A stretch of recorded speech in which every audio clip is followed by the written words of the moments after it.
Papież mi od razu powiedział, to było przed wylotem, tak jak teraz, na Światowe Dni Młodzieży do Rio de Janeiro.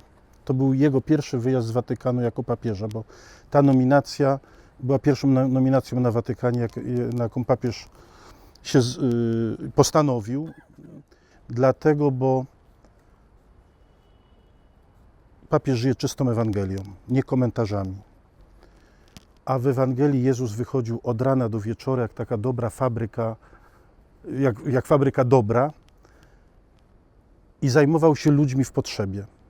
Nie zajmował się wysoką teologią, nie zajmował się kongresami, nie zajmował się mówieniem o biednych. Był pośród biednych. Mało tego, mówił, że to ja jestem nagi, ja jestem głodny, ja jestem w więzieniu. Stąd jak usłyszycie nieraz Ojca Świętego, który mówi, chcesz adorować? Wyjdź na ulicę.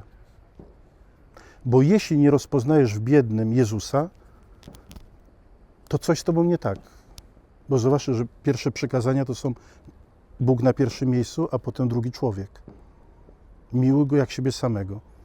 Więc jeżeli go nie rozpoznajemy w drugim człowieku, to coś jest nie tak z naszą wiarą. I papież mówi tak, na początku będzie ci bardzo ciężko, bo żyć Ewangelią to jest jak krzyż. Bo Ewangelia jest bardzo radykalna. Ale jak zaczniesz ją żyć, to będzie jak wiosna.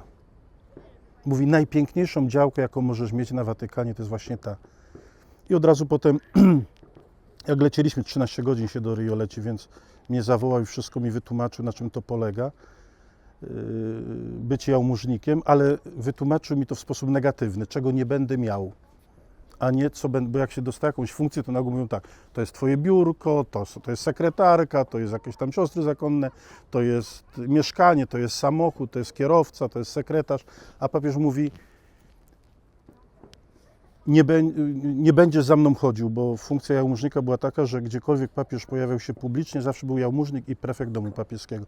Papież mówi, ja nie król, ty nie paź, nie będziemy się za sobą chodzić.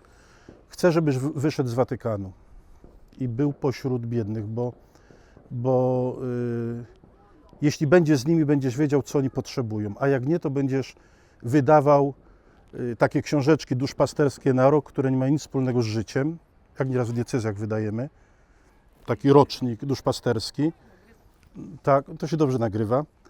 Potem księża to muszą kupić i nikt tego nie czyta i nie realizuje. Więc papież mówi, nic z tego, musisz wyjść i być z nimi.